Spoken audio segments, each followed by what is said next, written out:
Hello my loves, welcome back to my channel. In today's video, after a very long time, I'm bringing the makeup tutorial back, guys. What better time to put out an easy to follow, beginner friendly, glamorous makeup tutorial. All the products I'll be using in this video are cruelty free and available in India, so I will link them all down in the description bar below. Now without wasting any time, let's get started. Before you start with your foundation, guys, prepping your skin is so important. Your foundation and face makeup is gonna look as good as how well you prepped your face. So I've already applied moisturizer on my face an hour before, a thick layer, and I let it really sink into my skin. And today I use the Kama Soundarya Radiance Moisturizer. This has SPF of 25. If you have large pores or imperfections on your skin, you can take a little bit of a pore filling primer, and you need, guys, the tiniest little amount because you need to apply this only where you have pores. Usually it's just here on your cheeks,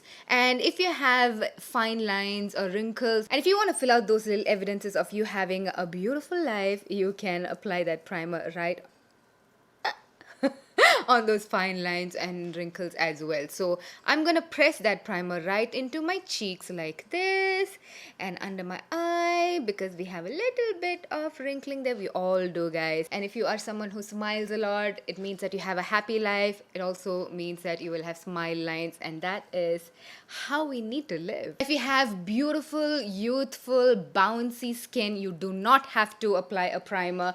Primer is very optional. All the product information of the products I'll be using in this video will be linked down below. I want to give you as much detail about the makeup as possible without making the video itself way too long. So if I speak too much about the products I'm using, guys, the video is gonna be unnecessarily long. You can even purchase the products from the links provided. So when it comes to the foundation, as long as you've got the foundation color right, you have absolutely no problem blending it in. All you need is like a flat top kabuki brush just like this, and just, go ahead and apply that foundation all over your face and neck. Today I'm avoiding the neck because I've got the choker on. And some areas that we usually tend to forget to blend the foundation is right here by the ear, on your hairline, around the nose, and on the corners of your mouth. Here is another optional step, and this is the corrector. If you have really dark under eye circles, or if you have some acne spots or blemishes that are very dark and peeking through your foundation, or hyperpigmentation, you can take an orange corrector and apply that just where you have the discoloration. I don't really need it today, but I'm doing this as a demo. If you have really bad dark circle, just so much is how much you would apply.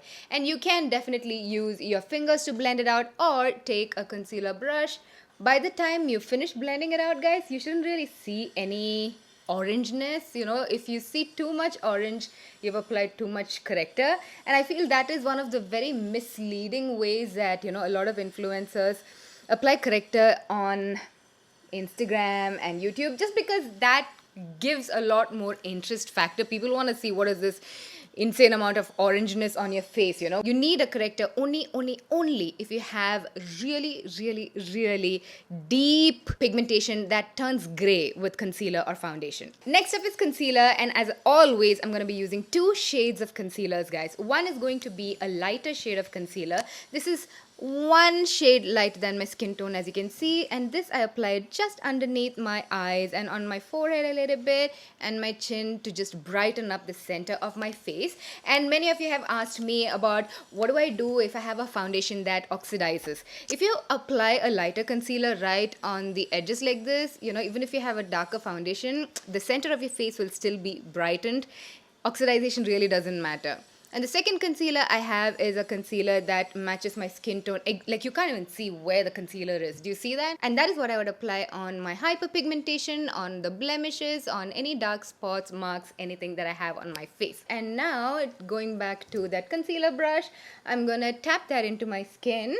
When you select a concealer brush, guys, get a brush that is smaller in diameter like this, so it is easy to get right underneath your eyes. It has to be dense because cream products do best with denser brush, or you can obviously use a beauty blender. Do you see how that lighter concealer just gave a glow to the face? But that concealer was not too light, just maybe 1 or 2 shades lighter than my skin tone.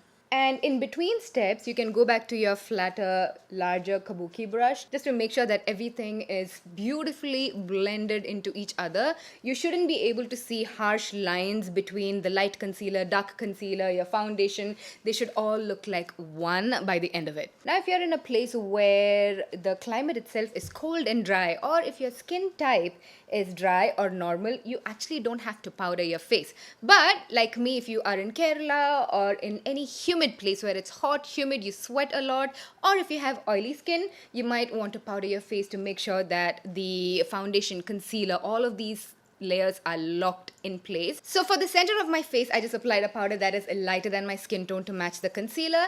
And for the rest of my face, I'm applying a powder that is of the color of the rest of my skin. Or if you just have one powder and you don't want to buy like a million different powders, guys, you can just buy a translucent powder because that will not give you any color at all. And also applying a powder, you guys, it will make your makeup mask proof. Our base is done, and how easy was that, right? Now while we're still on the powder, I'm gonna take a little bit of a contouring shade again on a smaller, fluffier brush and apply it right here. I know that a lot of people are afraid of contouring their face because they think that it will make them look darker. On contrary, I think that contouring actually gives your face a beautiful glow and a three-dimensional approach. And if you want to make yourself look more tan, I really like that look, I actually apply a little bit more contour as well. And you can actually apply contour like this instead of blush. And to apply your contour perfectly, you start right on top of your cheeks and just come straight down until your iris. If you bring it any lower, you're gonna drag your face down, so don't do that. Make sure that your contour stays above an imaginary line that you're gonna draw from the top of your ears to the corner of your lips. I'm gonna take the same brush and go 2 lines easily on the sides of my nose, under my lips, and on my hairline. For blush, I'm gonna take this peach blush. And for blush, I like a flatter, fluffy paddle brush like this. And what I do is, guys, I get it right on my cheeks like this.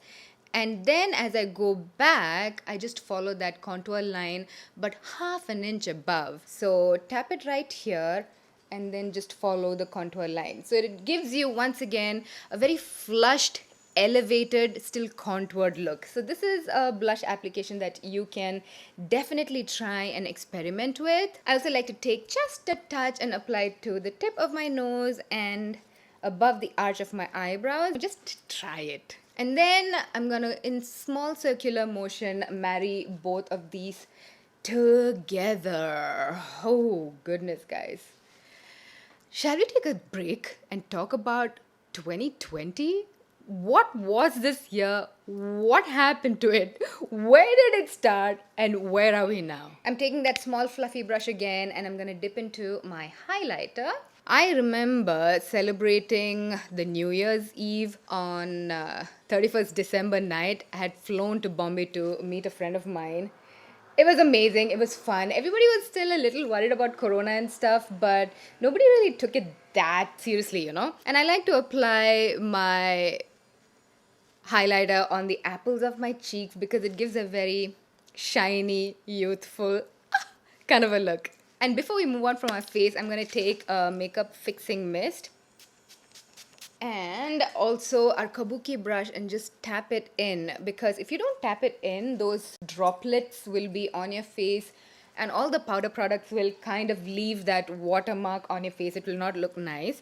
And since we are in the mask wearing era, I think setting your face is very, very important because this also makes sure that your makeup is locked in place and it will transfer minimal. All right, now let's move into the eyes. This was a popular request by a lot of you, so I'm recreating one of the looks that I had done on my Instagram. So I'm picking this medium brown shade as my transition on a nice fluffy eyeshadow brush like this. And I'm gonna start by laying it down on the outer crease area. So I want it a little bit elongated, so I'm actually even very, very little pressure on the brush. I'm gonna kind of smoke this in a wing shape. Guys, I don't know if you can hear the construction sound happening just outside my house. This construction has been going on for about 3 years. Oh my goodness. I am so tired of listening to these sounds, but what do you do? With a smaller, fluffier brush, I'm going to take that same brown shade and also apply it to my lower lash line and connect it to your top shadow. Now, with a smaller, round, fluffy brush, we're going to get a little bit more in depth. And I'm going to stab that right to the outer corner. Just keep stabbing it to deposit the color, as you can see. And then just kind of slightly get it into the crease. Yeah, coming back to 2020, that was my New Year's. It didn't start very happily on a personal note, but I had a lot of plans for the year, guys. I had so many plans for the year. And then what do you know? Month after month, things just got worse and worse and worse for all of us. And by March, was it? Or June, July, I gave up. I just gave up on the year. I don't know if you guys noticed on my YouTube channel as well. I kind of kept going away and coming back, going away and coming back. It was me trying to mentally cope with everything that, we are going through globally and also me personally. Anyways, we have crossed the first week of November. Like, where? I know I say this every year. We all say this every year.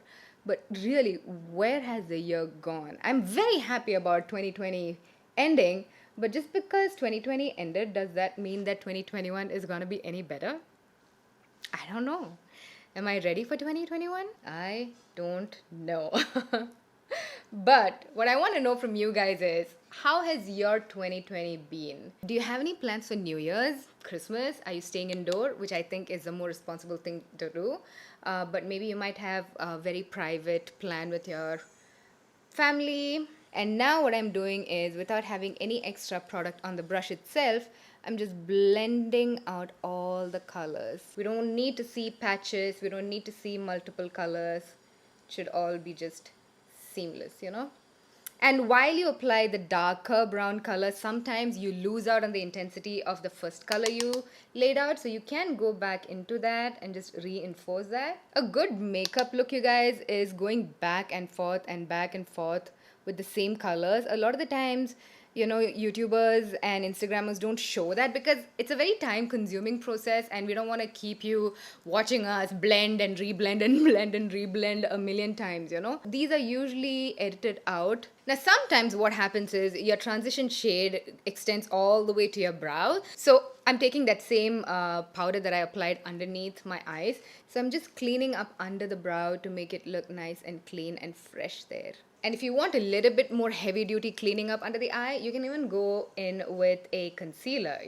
And also, guys, I want you to remember, while I take this gorgeous gold shadow and pop it onto my lid just with my finger, I want you to remember that sometimes, even if our blending is just perfect, we have hills and valleys on our eyes, meaning there are some parts that are raised, some that are dropped, so that casts a shadow on our eyelid as well. So no matter how flawless your blending is, sometimes your eyeshadow still looks patchy in pictures, videos and stuff. That's because your eye is not like a plain piece of white paper. So don't be so serious about your eye look as well. Especially, I feel like, so much pressure is put on us because of the highly edited eye looks and makeup looks that we see and we are used to seeing on Instagram these days. But I want you to know that if not most, all of those pictures are highly, highly edited, So nobody looks that perfect in real life, you guys. None of those colors look that vibrant in real life. Just, take all of that with a pinch of salt. Take it for inspiration, knowing that that is not reality, All right. I'm going to take that deep chocolate brown one more time and deepen up that outer crease one more time. I love the shimmers on this palette, you guys. This is the Nude Palette Minis from Huda Beauty. I'm going to take one of my reusable cotton rounds and clean my brow of all the product that would have been deposited there. And I'm going to take an eyebrow pencil. And guys, this is a new eyebrow pencil by Lakme and I love it. So my brows, as you can see, I have enough brows right here in the front. So I'm basically just paying some attention to the tail bit. Just filling in some bald spots and, And with the spoolie end, give it all a brush to make sure it's not too harsh and like dance like. If you have thinner brows, definitely practice on your brows because I feel that a good pair of brows definitely makes or breaks your eye look. Get that shit right. Speaking of shit, I just finished watching Schitt's Creek on Netflix. Oh my god. Love that show. I'm actually borderline sad that the show ended, but oh, I love the comedy, the love, the family aspect, also like just the morale of it, where a rich family lost everything and they came back stuck together as a family and made it through life just in 3 years. Like, if you stay together with people you love, you can overcome any hurdle. So I even like that whole message that they put out. I love the LGBTQ factor of it. Just love the whole show so much. And I started watching Emily in Paris just today. Before filming, I watched the very first episode and I like it. So I'm just depositing most of the color on the outer thirds of my eyeball. And with the spongy side, I'm just spreading that out. My eyes are smaller in size, so if I apply too much of the kohl, I feel like that takes away all of the eyeshadow hard work that I applied. So most of the time, I try to keep my eyeliner fairly thin, but definitely customize this step to your eyelid space. If you have large eyes and a lot of space, you can go thicker. If you have small eyes, you might want to go thinner. I'm also getting a little bit on my waterline as well. Every time you use a dark color of eyeshadow, make sure to tap off all of the excess so that all of that color will not fall on your cheek and completely ruin your look. So now what we're doing here is applying that black eyeshadow right on top of the kohl that we applied. This is gonna give a gorgeous matte smoky look, very Bollywood style. And when you set your lower lashes with the black shadow, if you have problem of your kohl running, the setting is also gonna make sure that the kohl pencil lasts a long time. Do you see the difference that that black eyeshadow made? It just cleaned it up, smoked it out. Next up, guys, mascara. I see a lot of people not apply mascara thorough enough. Just like the eyebrow, I feel like mascara is an understated beauty product that, we can do better with. Like, if you really get to the base of your lashes, wiggle it out and pull your lashes all the way to the tip, your lashes are gonna look a lot more thicker, blacker, curlier. Also, if you have straight lashes naturally, you might want to invest in a lash curler and then apply your mascara. It'll give you that beautiful curled lashes effect. So I'm gonna finish up my mascara, also stick on a pair of false lashes. I have an older video on how to stick on false lashes, you guys. I'll link it up right here, and I will be right back. Okay, I filmed the rest of the look and I actually didn't realize that I was not filming. Filming troubles, I tell you. Anyways, all that I did is do my lips. What I did is apply this dark brown first and then I applied a little bit of this light brown on top to create this gorgeous nude lip. And all the shade names and everything I will link down in the description bar below. Also the jewelry details, everything, guys, just check the description bar below, okay? And on top of the lipstick combination, I also applied a lip gloss from this set from Fenty. This is a collection of a lot of their mini lip glosses. I picked this one. And just remember, guys, when you apply a lip gloss, just apply to the center of your lips right here. You don't have to apply it all over your lips because when you apply it all over your lips, it kind of looks like you're drooling. And when I have an event or a function or a party to go to, I apply my lip gloss only when I reach the destination, because when you wear your mask, a lip gloss will definitely get on your mask, so I don't apply a lip gloss. The rest of the makeup actually can resist the mask, especially with the setting spray and the powder. This is a pretty long wearing makeup that I showed you today. I think a purple lipstick that would match this sari would have also looked really nice with today's look, but I don't know, guys. I was just feeling a nude. Please don't forget to like this video if you like this video. So here we have the final look. I hope you enjoyed this video. I hope you found this helpful. And I hope you will recreate this look. If you do, definitely share it on social media. Tag me. I cannot wait to see it. I will repost your pictures if you tag me, okay? So happy Diwali, you guys. I hope you have a fabulous festive season. I love you very, very much. Thank you for joining me in today's video. Mwah.